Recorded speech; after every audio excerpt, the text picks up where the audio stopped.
Chapter 418, Portal opened to the Nether Realm. The collar was working perfectly, too perfectly. At the moment, they were like robots waiting for Michael to control them.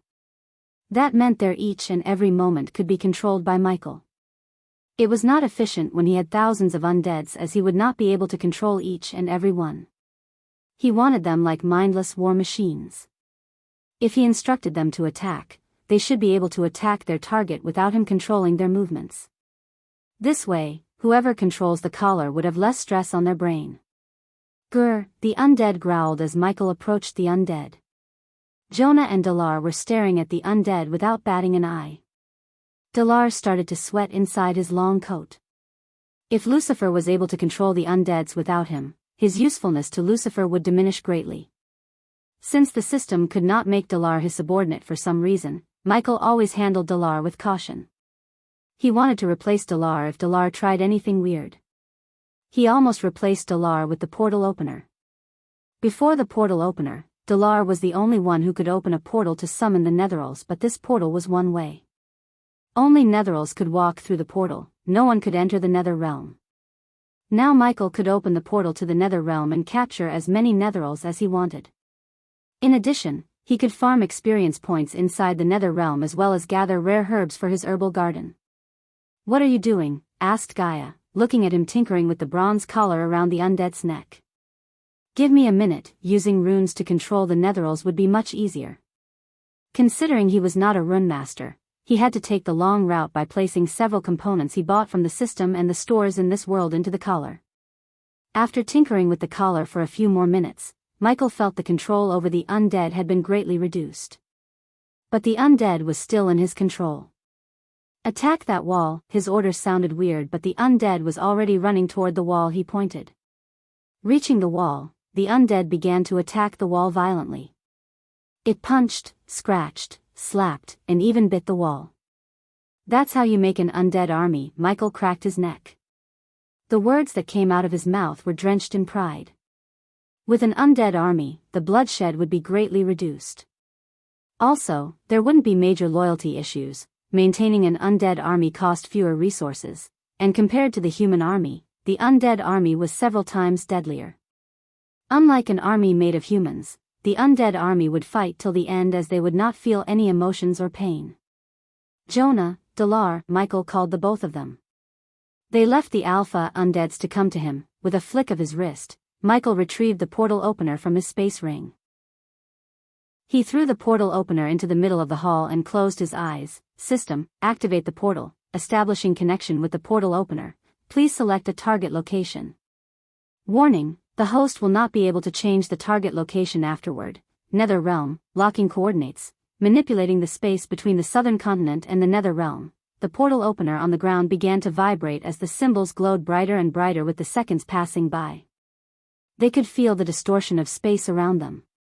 Boom! A muffled booming sound echoed through the hall as the portal to the Nether Realm finally opened. Dalar was stunned, and so was Jonah and Gaia. On the other side of the portal, they saw a land filled with foreign vegetation. Rainbow-color trees, gigantic sunflowers, miniature trees, as well as Netherals. The Netherals looked in the direction of the portal as though they had detected the portal open. However, after a few seconds, they went back to roaming around aimlessly. "Jonah, Dalar, your task is to summon as many Netherals as you can and put this collar around their neck. You will get more collars before tomorrow night. Take this. This will help you knock out the Netherals when they come out of the portal." Michael flicked his wrist as several crates appeared beside the portal. "Maxine will bring you all your necessities." Jonah and Dalar had no choice but to accept. He then retrieved a drone from his space ring before sending it flying into the portal. "Azazel, I have sent a drone into the Nether Realm. Monitor the feed carefully and contact me if anything interesting happened." After giving an order to his trusty demon butler, Michael and Gaia activated the runic teleportation to leave the crypt, leaving Jonah and Dalar behind. 2 days later, Michael and Gaia were preparing to attend the party in Hades. Gaia looked stunning in her new clothes. Her glistening white ornate dress flew from top to bottom and had a square neckline, which gracefully revealed the luxurious dress worn below it. The delectable corset of her dress covered her stomach where the continuous flow was broken up by a simple cloth band worn quite high around her waist. Below the cloth band, the dress opened up to the left and revealed the dress below. The front of the top dress easily reached the ground in the front, the back continued to flow a good length behind her and ended in a broad rectangle.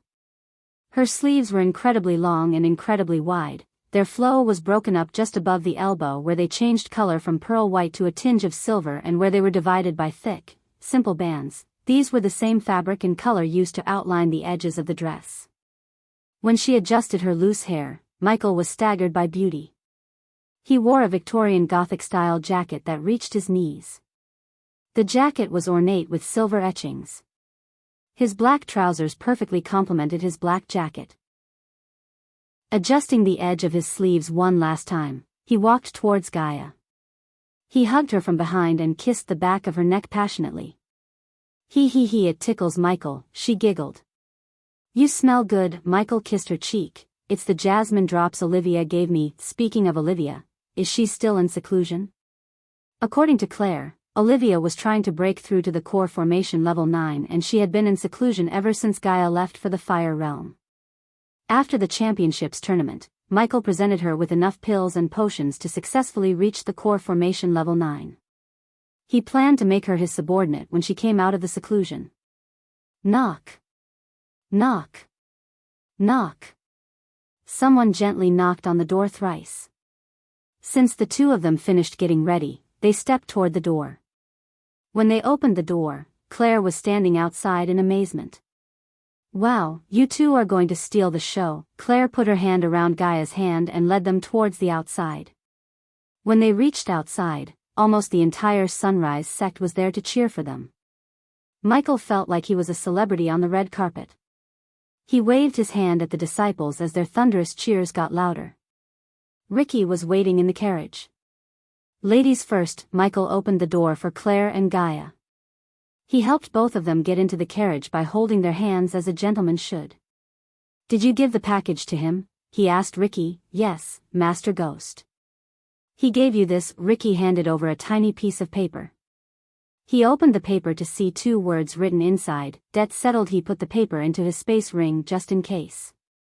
In addition to the portal opener, Gaia and Michael took another item from the treasury. It was the item Lord Information asked Michael to get. The item was a bronze plate with several runes on it. Michael scanned the bronze plate. According to the system, it was a piece of an artifact and without 2 more pieces, the system was unable to tell Michael about the function of the artifact.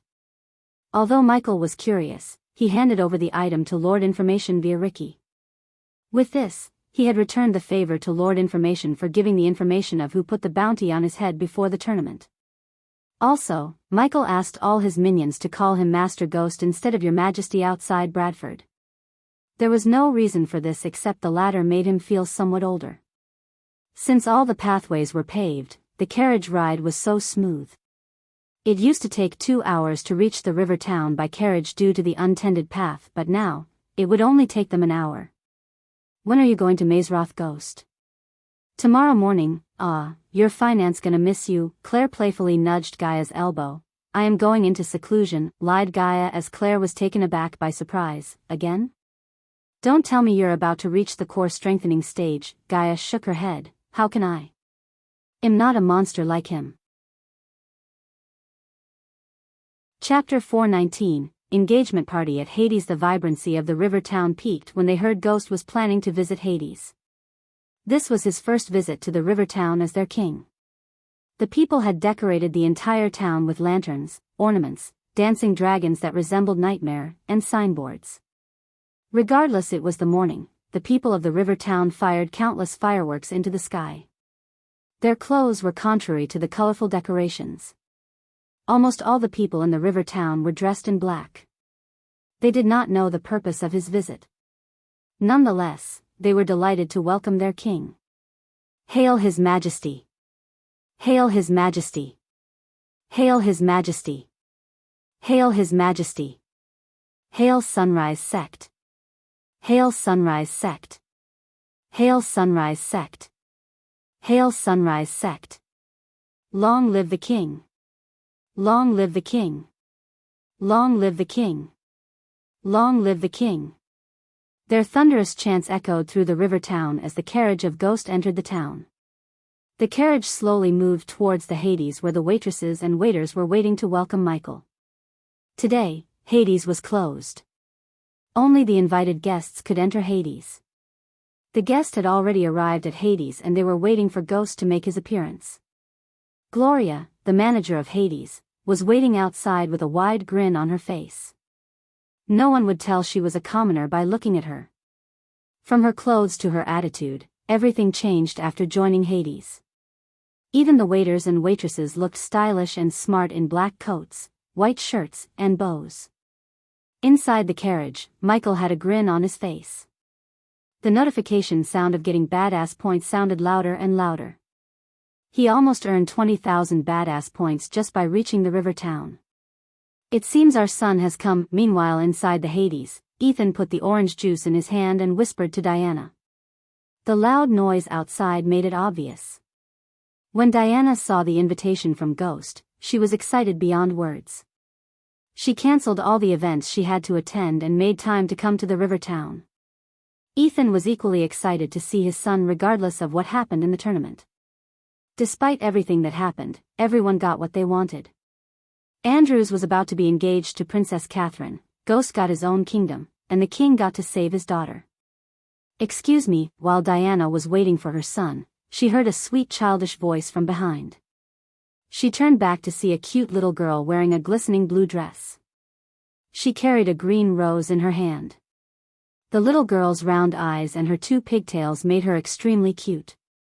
Ethan couldn't resist the girl's cuteness. Unlike Diana, he didn't know the girl. Cindy looked surprised when Diana called her by her name. My lady, you dropped this. Cindy held out the green rose for Diana to take.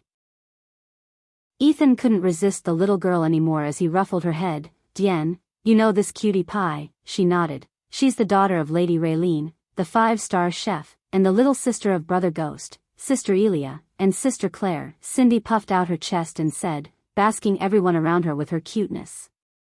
Many who noticed Cindy couldn't help sighing. They wanted to squeeze this little girl. Green rose, extremely rare. Another mature voice sounded as Diana looked in the direction of the door to see Peyton approaching them with a calm smile on her face. Guardian Peyton, regardless of Diana's hate towards the Guardians, she greeted Peyton with a nod and a smile. Ethan also smiled at Peyton, hiding the hatred in his heart. Peyton knelt in front of Cindy and took the green rose from her hand. She adjusted her spectacles. Very rare indeed, sister. Does this belong to you? Cindy asked politely. No, little one, but I will hand this over to the owner. Deal? Cindy looked at Peyton for a few seconds before shaking Peyton's hand with her tiny hand. After Cindy disappeared back into the kitchen to join her mother, Peyton took the seat at Diana's table. Diana did not hate Peyton as she was the best friend of Noah's girlfriend, Zanali. Plus, Diana or Ethan had no reason to hate Peyton except for the fact she's a guardian. They couldn't hate all the guardians because their son was a guardian himself. Peyton took in the atmosphere of Hades for a few seconds in silence. When her colleagues said she must visit Hades at least once just for the view, she thought they were overselling it. But after seeing the majestic view of the flowing river outside, the lighting inside the restaurant, and the decor of the place, she was truly amazed. Although Hades was just recently opened, booking a table was a hassle, even for a guardian. The nobles spent thousands of gold coins just to get a table for themselves and taste the cooking of Raylene. Even the people of royal families were in line to get a table. Peyton also noticed all the prominent figures enjoying the drinks. There were elders of the Kane family, representatives of the Rainshade Merchant Guild, as well as the elders of the Sunrise sect. Not all the tables were occupied, as it seemed like Ghost only invited a handful of people to the party. Peyton was curious to see what the reason for his invitation was. The coronation ceremony was meant to be held after 6 months. As Peyton was looking around, everyone's gaze fell on the main door. They saw Ghost and Elia enter Hades. Both of them looked dashing, especially Gaia. Gloria took the wine glass from the table nearby and tapped the glass with a spoon. The atmosphere quickly became silent. Everyone, first of all, thank you for accepting my invitation on such short notice. Please enjoy the meals first, I have an important announcement to make afterward. It will be worth the wait, ladies and gentlemen. Michael did not beat around the bush. The people before him were extremely busy and there was no need for him to use flowery words. Instead, he knew they would like a more direct approach. Quickly the waiters and waitresses started their work. They moved around the tables taking orders like water flowing downstream, flawlessly. Their coordination and speed were truly magnificent and efficient. Somehow the first faces that drew his attention were Diana and Ethan. On his way to Diana and Ethan, Michael greeted everyone and spent a couple of minutes talking to them as a courtesy. Claire joined the elders at their table, leaving Michael and Gaia to attend to the rest of the guests. When he reached Diana's table, he was greeted by her and her husband with wide grins on their faces. Lady Diana and Lord Ethan. Michael shook Ethan's hand and then Diana's hand. He then greeted Peyton with a smile. Miss Peyton. He shook her hand. Gaia then shook everyone's hand and took her seat beside Ghost. She wondered why out of all seats he decided to sit with the Winstons and a guardian. I hope you don't mind me sitting here, Lord Ethan, Michael said. Their table was meant for a family of 12 to sit, so they had enough seats to go around. Ethan shook his head, chuckling. Hey, it's your party and restaurant. You can sit anywhere you want, Your Majesty. Oh please, call me Ghost. I'm still not a king and I prefer my friends address me by my name, Lord Ethan. Ladies and gentlemen. As they were talking, Gloria herself came to take the order. The specials Gloria, Gaia ordered for them before they could even open the menu. The specials was a code word for bring everything on the menu for today. Trust me, you have to try them. Gaia winked at them. Something about Elia rubbed Diana in the wrong way. According to Diana's spies, Elia was an orphan who grew up with Ghost. But the aura the girl radiated was not of an orphan.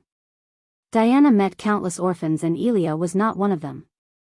Diana noticed the way Elia handled the guests. A commoner girl would have at least felt a little nervous facing powerful people such as the elders of the Kane family. However, Diana saw no signs of nervousness in her attitude. As Diana was watching Elia, her heart skipped a beat when she noticed the rings on her finger and the ring on Ghost's finger. The last time Diana saw her son, he did not have the ring. She started to connect the dots. He's engaged, Diana came to the conclusion in her mind. A burst of joy exploded in her heart along with a tinge of sadness. She would have celebrated the day as a festival, but because of the circumstances, she couldn't do so. Still, Diana wanted to leap at them and hug them both so tight. Meanwhile, in the forest surrounding the river town, a group of figures dressed in black clothes was looking at the Hades from the shadows. They covered their bodies from head to toes. They hid in the darkness of the forest. There were at least 50 people in the group and they all had bows in their hands.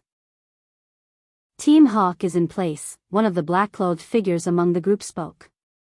He didn't seem to speak to the others but to a red stone in his hand. Team Eagle is approaching the target site. Let loose on our signal, a thick voice came from the stone as the black-clothed figure nodded. Target in sight, another black-clothed figure spoke looking at the Hades. The green roses are in place. Another voice came out of the stone. Wait for the target to reach the marked location. The black-clothed figure who had the red stone in his hand spoke. Inside Hades, everything was going without a mishap. No one had any idea about the lurkers around them. Even Michael did not sense the figures in the forest as they were far away from the range of environmental scanning. Father, Mother, Michael and Gaia stood opposite Diana and Ethan. At that moment, Michael heard a voice from behind, a familiar voice. Without even turning back, he could tell who just entered Hades. Noah Winston. Chapter 420. Ninjas crashed the celebration. Noah, who came with Alicia and Zanali, took the seat beside his mother and father. Gaia clenched her fist as the smile on her face disappeared instantly when she saw Zanali. Under the table, Michael squeezed Gaia's hand to calm her down and remind her where they were. Alicia was wearing a sparkling golden gown while Zanali wore a ruby red gown with loose full sleeves. Their beauty caught everyone's attention. In the middle of the two beauties, Noah remained calm as serene water. He looked contrary to Michael wearing pure white robes. Diana's heart warmed seeing her two sons at the same place despite both Noah and Michael not wanting each other's company. Before they were born, Skyhall told her that the twins were destined to battle each other for the fate of the world. One would fight for blood and chaos while the other would fight for peace.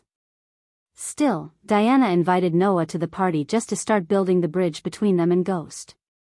Deep down, Noah and Michael didn't hate each other. Unlike Noah, Michael knew about Noah's secret. As far as Michael was concerned, Noah and the rest of the world were being manipulated by a higher power, the Guardians.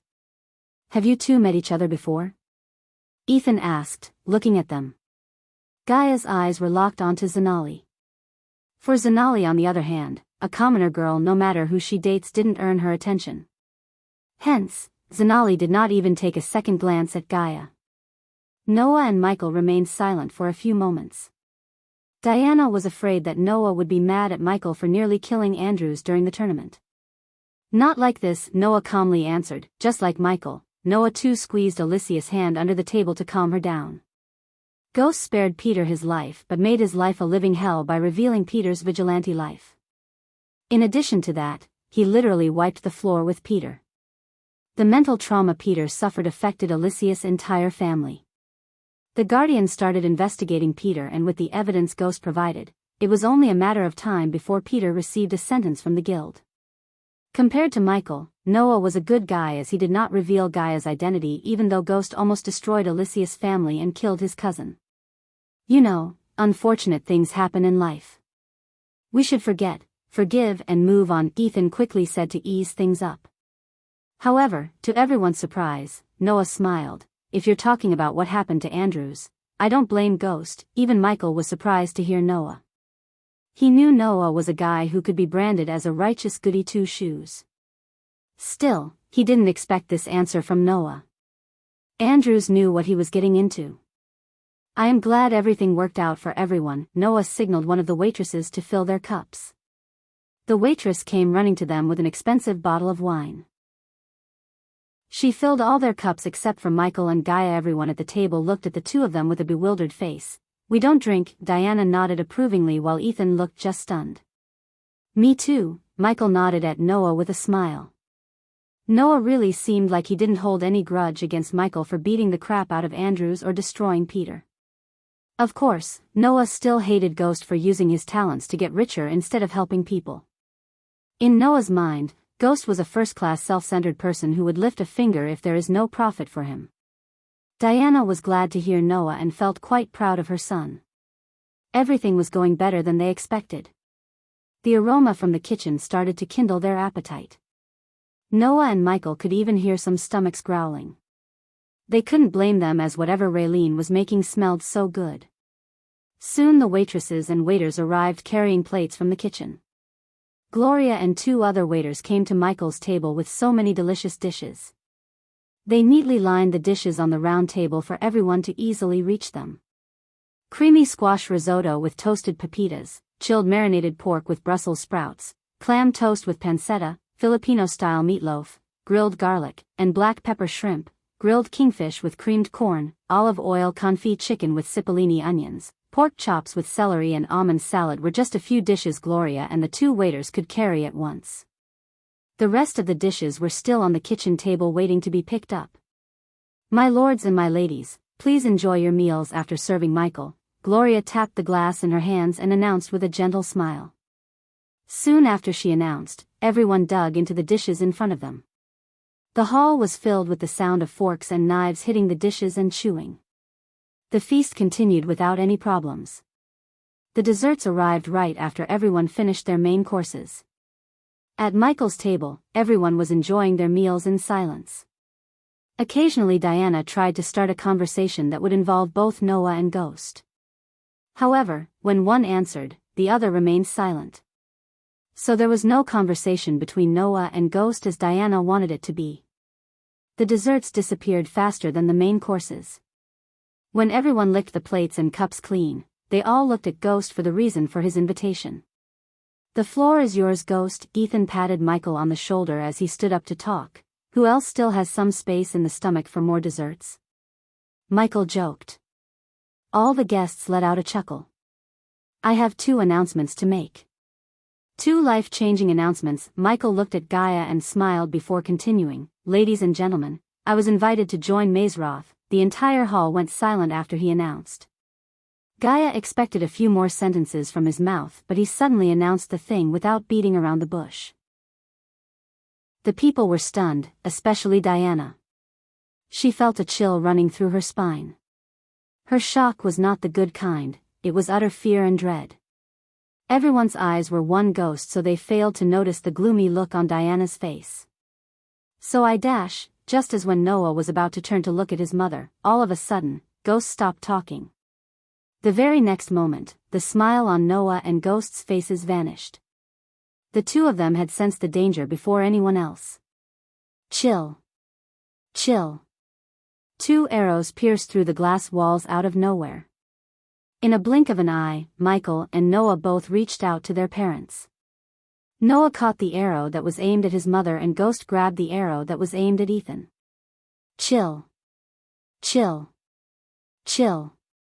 Chill. Chill. Chill. Chill. Chill.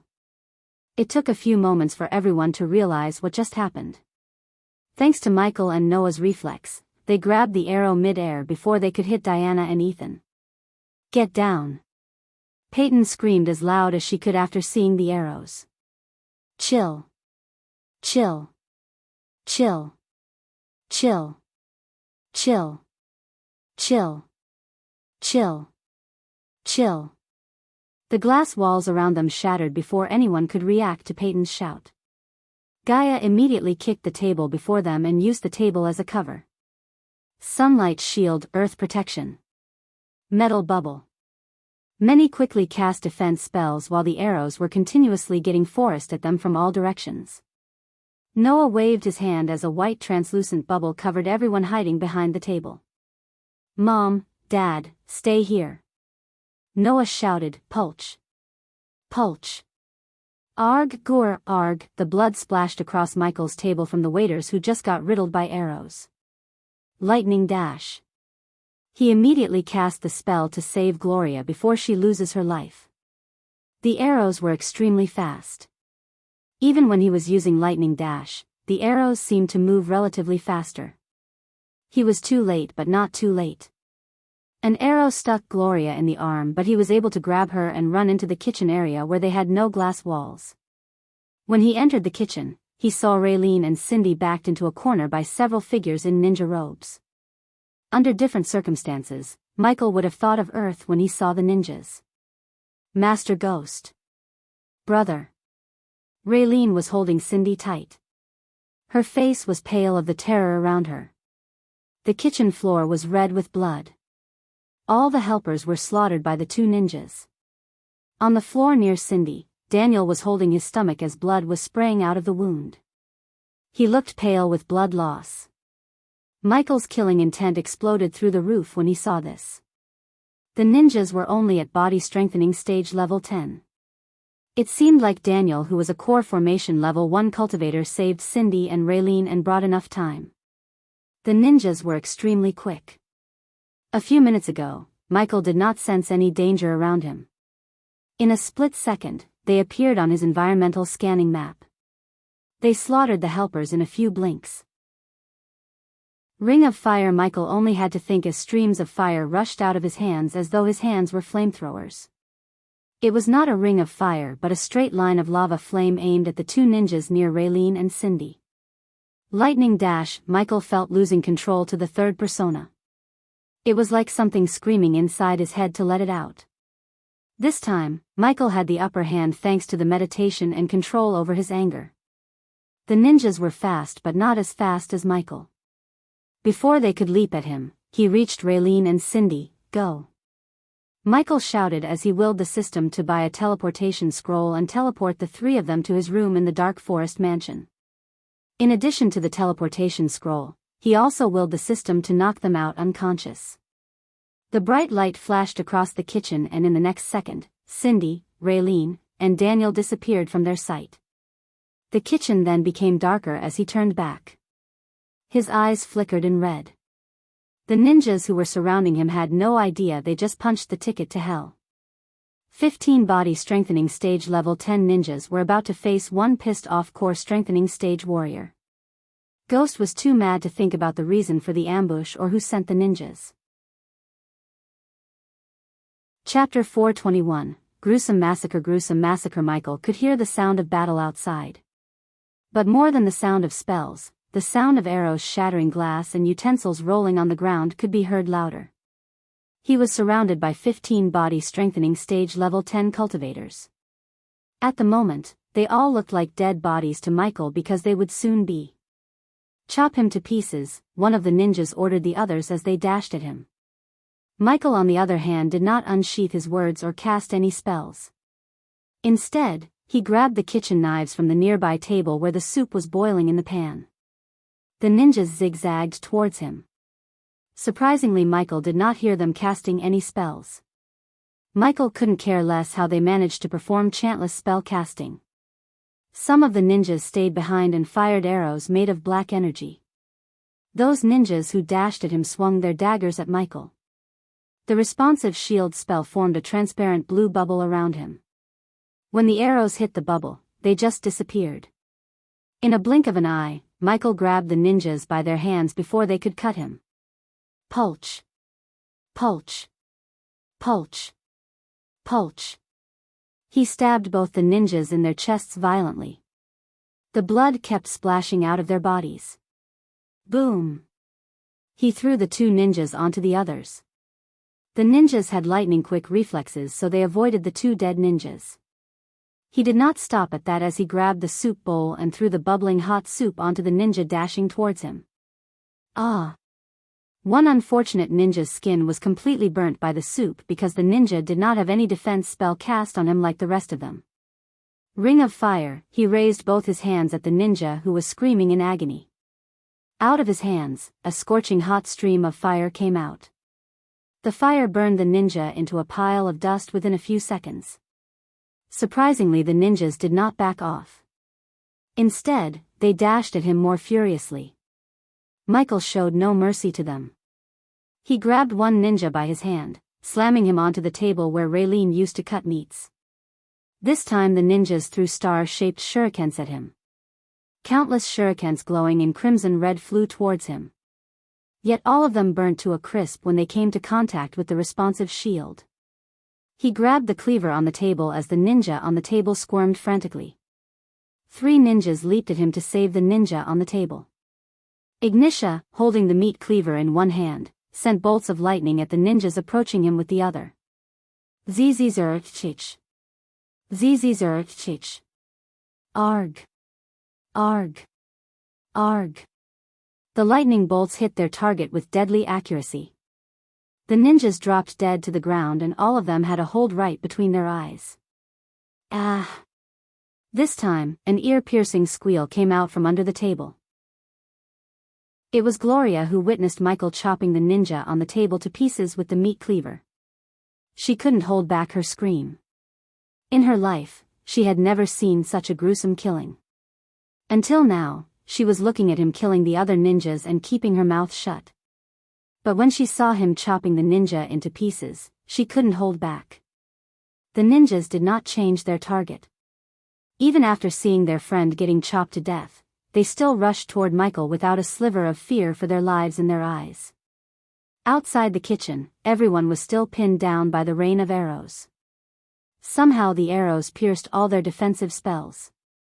Fortunately, the arrows were still weak against physical objects. Those who survived hid under the tables. They could not see where the arrows were coming from. Hence, they couldn't fight back. Boom.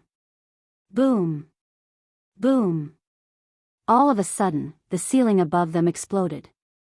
Several figures jumped through the ceiling after the dust cleared. The crumbled pieces fell down from the ceiling, hit several waiters and opened up their heads. The figures who jumped through the roof looked different than the ninjas in the kitchen. These figures wore thin plate armor covering their chests, shoulders, and arms. Silver metal covered the rest of their bodies. Gaia looked over the table to see their faces. All of them wrapped white cloth around their head to hide their faces. Gaia counted at least 20 armored figures. She wasn't sure if they were humans or elves or demi-humans behind the cloth. I'm sick of this. Gaia was just about to leave the cover of the table when all the figures raised their hands up. The very next second, a gigantic chakra materialized above them. She expected the chakra to do something other than glowing brighter and brighter and rotate in the air. The chakra faded away into thin air after a few seconds. A faint vibrating sound was still ringing in their head. It took these ambushers only a couple of minutes to turn Hades into a ruin. At the moment, people were hiding under the tables for their lives. Many waiters and waitresses lay on the ground in their own pool of blood. Noah saved as many people as he could. Although Gaia hated Noah, if it wasn't for him, the casualties would have been much higher. "I can't feel," suddenly Zanali mumbled, "what's happening?" Followed by Zanali, Peyton also looked horrified. "I can't feel my arch energy," Peyton started to breathe heavily. Not only Peyton and Zanali but every single one of them except for Diana looked terrified. They tried to cast spells, yet no matter how hard they tried, they could even cast a basic spell. However, Gaia could feel arch energy running through her veins just fine. She wanted to use this opportunity to end Zanali's life. It was obvious the chakra made them temporarily unable to use arch energy. Peyton read something about spells that would block arch energy flow in an area, making the place void of arch energy. However, she had never seen the spell before. It felt as though she was teleported to the southern continent where she would feel the same way as she's feeling at the moment, Pulch. Suddenly, one of the figures standing in the circle dropped to the ground. Everyone looked up and saw a spear made of glowing energy sticking out of the figure's leg. All the figures looked in the direction where the spear came flying to see Noah standing a couple of meters away from them with a sword in each hand. A glowing shield formed around him which prevented the arrows from piercing through his body.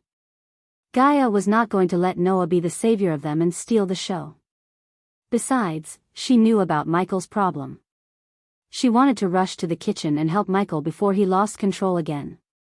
"Don't move, my lady." Just as she was about to stand up, Gaia heard Azazel's voice in her head. "I have located the archers.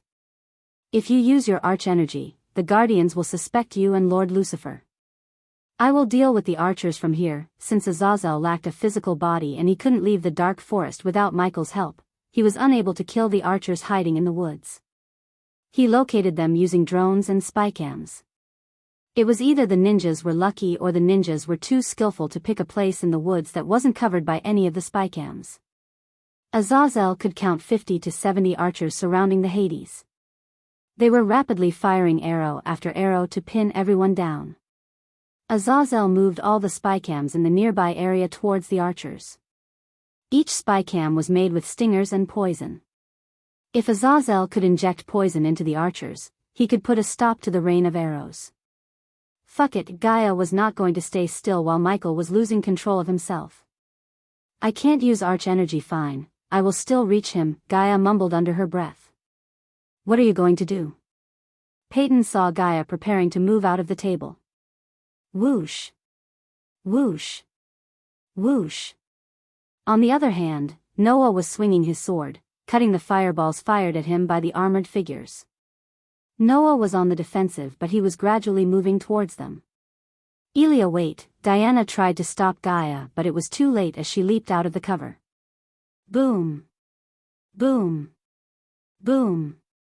The arrows and fireballs brushed past Gaia.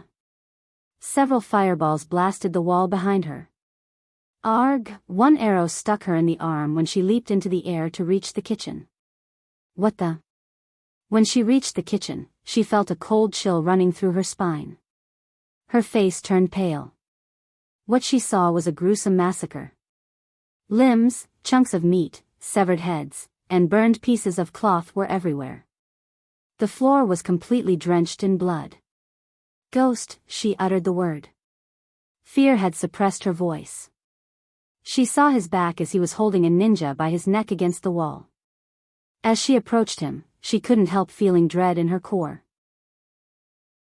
The air in the kitchen felt chilly and the flickering orbs of light gave an eerie feeling to the place. The closer she got to him, the faster her heart started to beat. Arg, Creech. The ninja in his hand squirmed, but soon, his entire body got ripped in half by Michael. Blood and organs splashed across the floor and walls. Throwing the two halves of the body to the corner where she saw a pile of mutilated bodies, he turned back to look at her. Gaia stepped back in fear. His eyes were blood red, they were glowing as though someone lit a fire inside his eyeballs. I can control him but not for long, his voice terrified her. It was like his normal voice and Lucifer's voice had a baby together. The glowing red eyes were flickering as he talked. We have to burn this place to the ground. Gaia conjured a ball of fire. They must not let anyone see what has happened here. Hi my wonderful readers, yes, I know you don't like Michael losing control over himself. It was part of the story and stay tuned to see how he is going to handle it. P.S. equals at the final battle between Noah and Ghost will happen. No changing that. Chapter 422, Two Gods, Two Ideals. Outside the kitchen, Noah was fighting all the armored figures by himself. Regardless of their number, they couldn't get the upper hand in the fight. Noah's spells were so powerful. However, Noah did not kill any of them. He just incapacitated them as his mentor taught him. While fighting the armored figures, Noah noticed the interruption in the rain of arrows. Light blade. Noah cast the spell without chanting. A long sword sparkling materialized in his hand. The armored figure surrounded Noah. Some of them had swords, some had spears, and some cast a spell that turned their fists into fire fists. Diana's heartbeat was getting faster by the second. Looking at Noah facing all the unknown figures by himself made her uneasy. No one could tell which cultivation stage the armored figures or Noah was at. Whoosh! Whoosh! Whoosh! Noah swung his light blade at the three figures dashing towards him. The figures with fiery fists shot fireballs. Nearly 20 scorching hot fireballs flew towards Noah. The figures were fast but Noah was faster. He safely evaded their swords and counterattacked. The light sword in Noah's hand clashed with their metal swords, creating sparks of fire. Diana and Ethan looked in the direction of the kitchen. They were nervously expecting Ghost to come out of the kitchen. They did not know what happened inside the kitchen. Puriferous, expinio, recta, exterminatus. After Noah knocked out the three armored figures, those who were behind them immediately cast spells. Ethan and Diana were stunned after they heard the spell casting. Ethan looked at Diana with a terrified look on his face. Diana's face was pale with shock and terror. The spells they cast conjured various objects such as a dragon head made of fiery red energy, rotating chakra, and thorns that came out from the ground beneath Noah. The thorns tried to coil around Noah's legs but he cut the thorns like butter using his light sword. A hot stream of scorching hot fire was shot from the dragon's head. It burned the marble ground beneath to ashes as it shot towards Noah. Noah! Ethan, Diana, Zanali, and Alicia all shouted in unison. Arg! Boom! Noah let out a battle cry and swung the light blade at the stream of fire approaching him, splitting the fire in halves.